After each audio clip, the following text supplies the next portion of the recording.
Muy buenas. La lista de los modelos 4x4 puros y pickups 4x4 puras que no vienen a Europa. En la entrada anterior os explicaba los porqués no vienen, ¿no? Por resumir brevemente, antes de pasar directamente a la lista.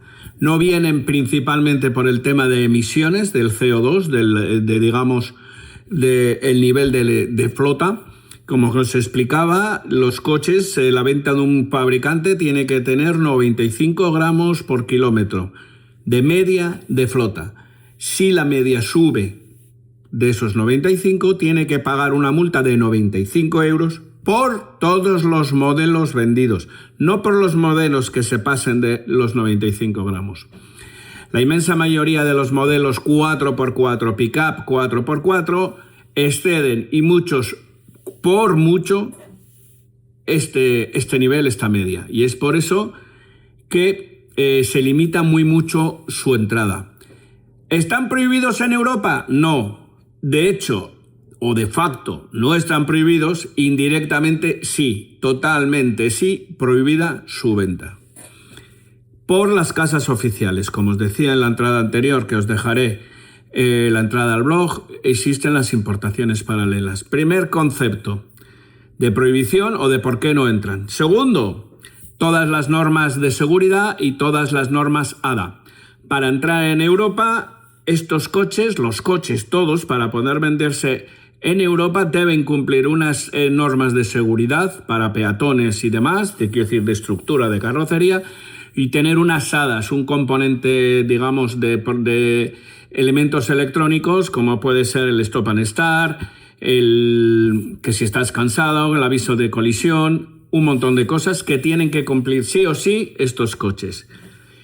Esto unido a lo anterior, más, entre comillas, a la estrechez del mercado europeo, en el sentido de que los coches no tienen la salida que tienen en Estados Unidos, este tipo de coches en Estados Unidos y en Australia, hace que la inversión no les resulte favorable, no les resulte procedente.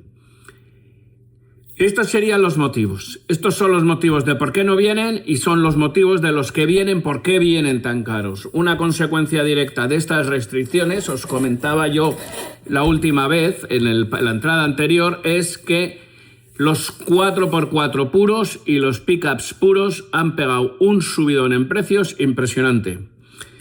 Más que proteger el medio ambiente, están convirtiéndose en un producto de lujo. En Europa ha optado por la esclavitud contra la libertad, pero la esclavitud de los que no tenemos recursos suficientes, no la esclavitud de todo el mundo.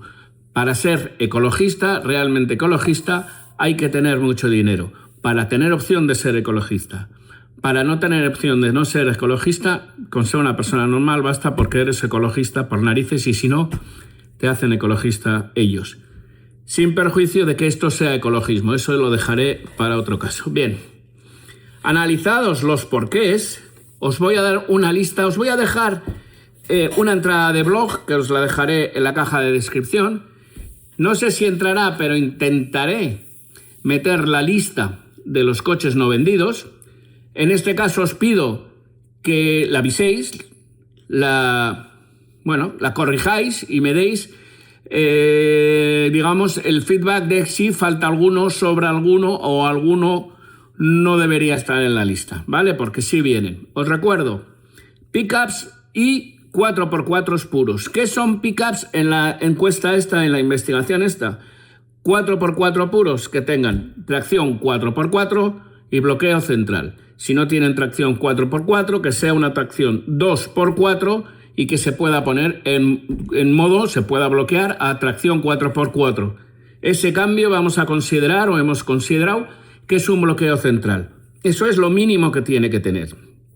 2. No queremos o no buscábamos marcas chinas. No sé si en algún momento haremos un estudio de marcas chinas. ¿Por qué excluir a las marcas chinas? Porque desde mi punto de vista no son referentes, vamos a decir, históricos, no son referentes culturales del 4x4 puro al que yo me estoy refiriendo. Es probable que haya marcas chinas y es probable que haya modelos chinos que cumplan estos requisitos. Pero ahora yo os hago una pregunta. ¿Entendéis estos coches chinos como coches 4x4 puros, heavy o hardcore del 4x4? Yo no. Estoy dispuesto a cambiar de opinión si vosotros me argumentáis. Después de haber hecho esta pequeña introducción, vamos ya directamente a la lista. Voy a ir leyendo la lista que yo tengo. Como os he dicho, si encontráis algo a factar, si encontráis algún error o si queréis hacer simplemente alguna sugerencia, hacedlo en los comentarios y lo vamos analizando. Empezamos por Toyota. Toyota yo creo que es la marca que más modelos y versiones tiene fuera de Europa. Habrá mil motivos, la misma consecuencias históricas de la producción de Toyota, de su calidad y de ser fiel a su política de fabricación, vamos a decir así. El todoterreno para mí paradigmático, por lo menos a nivel de Overlander, vamos a decir, que no viene a Europa, son los Land Cruiser 70 Series, en todas sus versiones. El HZJ, el GRJ, el VDJ. Ninguno de ellos viene a Europa. Viene a Europa oficialmente introducido por la marca. Puede haber algunos que sean homologables en Europa o legalizables en Europa vía importaciones paralelas, porque algunos hay. Siguiente, seguimos con Land Cruiser. Land Cruiser 300, el J300 no viene a Europa. Ni está previsto que venga ni nada. Este es un monstruo que consume o produce gramos de CO2 por kilómetro cuadrado como si no hubiera un mañana. Lógico. Ford Runner. Otro. Ford Runner. Y luego las pickups más características del mercado americano. Sequoia y Tundra. Enormes. Lo mismo. Entiendo yo que estas van por CO2. Bueno, dentro del... Eso he preparado la entrada del blog. Dentro de la entrada del blog veréis en cada modelo cuáles pueden ser las causas por las que no vengan a Europa. Luego tenemos Nissan. Nissan Patrol, el i62. El i62, según las noticias y lo que yo tengo, no ha venido a Europa ni va a venir a Europa. El Titan tampoco viene a Europa. 8 llevamos. Vamos con Ford. Aquí habrá que hacer algunos matices. Ford tiene algunos modelos que sí vienen a Europa, pero versiones que no. Vamos a ir al clásico, al típico de esta situación. Ford Bronco.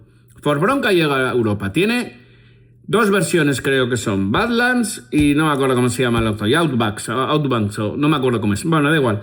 Es un Ford Bronco, como he leído yo, mini, vamos a decir así. Capau. Muy para ponerlo en sociedad, como muy bonito, pero no vienen ni el Sport, ni el Raptor, y los que vienen aquí están capaos. Ni el Wildtrak. Ford Bronco no viene a Europa. Yo lo considero como un coche que no viene a Europa, salvo 2 o 3 unidades que encima están muy limitadas por el tema del cupo de flotas, de la medida de flotas del CO2. La F-150, la hermana mayor de la Ford Ranger. Ni de lejos, ni viene ni se le espera. No vamos a ir a otras. La 250, la 350, no nos vamos a meter con esas porque tampoco son, bajo mi punto de vista, 4x4 puros, aunque cumplan las características que hemos dicho. El Everest, que usa el chasis de la Ford Ranger, tampoco viene. De hecho, no parece ni que va a ir a los Estados Unidos. El Everest viene a ser, bueno, con todas las matices, una Ford Ranger Raptor carrozada, completamente carrozada. Sería para mí una buena alternativa para Europa, pero no va a venir a Europa. Bien, esas serían. Luego yo quiero hacer un matiz. La Ford Ranger Raptor, en principio que yo sepa, como el Bronco, viene capada.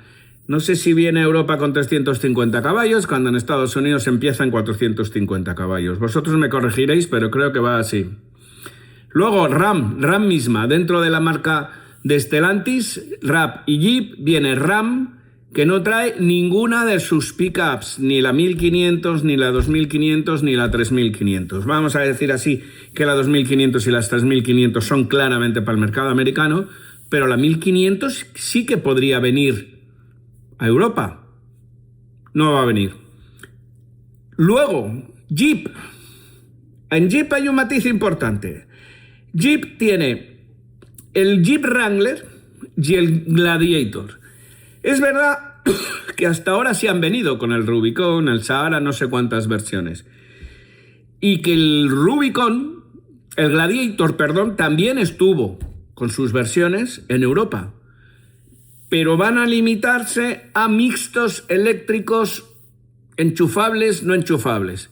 Los motores de combustión de gasolina puros, los térmicos puros, se quedan exclusivamente para el mercado americano, que ellos tienen suficiente allí y venden suficiente. Isuzu, Mazda, tenemos la Mu-X, el BT50, 19 llevamos ya, no vienen a Europa.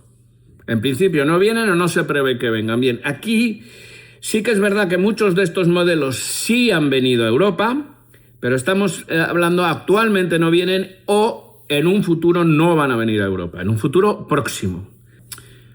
Pasamos a Mitsubishi. En Mitsubishi tenemos que no viene el Pajero Sport o Montero Sport, no viene a Europa. Luego hay otra serie de fabricantes que no vienen a Europa, también en estos casos no viene el propio fabricante, como es Chevrolet, el Trailblazer, la Toyota, aquí tenemos la Toyota SW4 que va a Sudamérica, a Hispanoamérica con el nombre de 4Runner, no viene.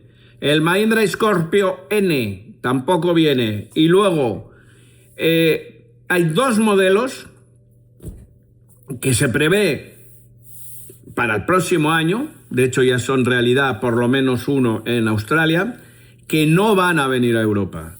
Son la Ford Ranger Heavy Duty, que es una Ford Ranger pura, con bloqueos, reductoras y todo, que sería una alternativa a la Raptor. Creo que es híbrida, híbrida enchufable, no recuerdo ahora, creo que sí que es híbrida enchufable. Y luego, el que más me ha sorprendido, el Mini Land Cruiser, el Toyota, el Baby Land Cruiser, que parece claro que no va a venir a Europa. Hay algunos artículos ingleses que dicen claramente que no va a venir a Europa. Bueno, el último, que me lo he dejado en el listado, el Tesla Cybertruck. Me lo he dejado en el listado, la verdad sea dicha, porque yo ni lo consideraba 4x4, pero al parecer cumple las características. Y me ha llamado la atención que un coche eléctrico no pueda entrar en Europa. Pues la causa principal de que no pueda entrar en Europa, incluso tenga serias dificultades en entrar en Europa, que creo que no va a entrar ni ha entrado ninguno, vosotros me corregiréis, es el Tesla Cybertruck. Y en este caso es por motivos de seguridad. Tiene, digamos, una estructura tan puntiaguda que no entrará, por tema de protección de peatones, no entrará nunca en Europa, tal y como está ahora. Al parecer ha habido algunos intentos protegiendo las zonas más peligrosas, o sí, con más riesgo, las esquinas y las aristas con gomas y demás, pero creo que no ha podido ser. Yo hay que ser sincero, no lo consideraba como el Tesla Cybertruck como un vehículo 4x4 europeo, no pensaba que podría llegar a entrar dentro de este estudio, pero parece que sí, que cumple los requisitos. Conclusión, de todos los coches vendidos que cumplen las características, 2/3 partes no entran en Europa. Os dejaré una lista y una entrada de blog, como os he dicho, y un link a la entrada de blog en la caja de descripción. Hay una consecuencia directa. Uno, vienen muy pocos. Todo esto tiene que ver directamente con la ley de contaminación. En Europa nos privan de poder coger, motivos aparte que no voy a entrar a valorar, de poder comprar en igualdad de condiciones que el resto del mundo. Espero vuestros comentarios, suscribiros al canal, comentar, patatín, pititesa.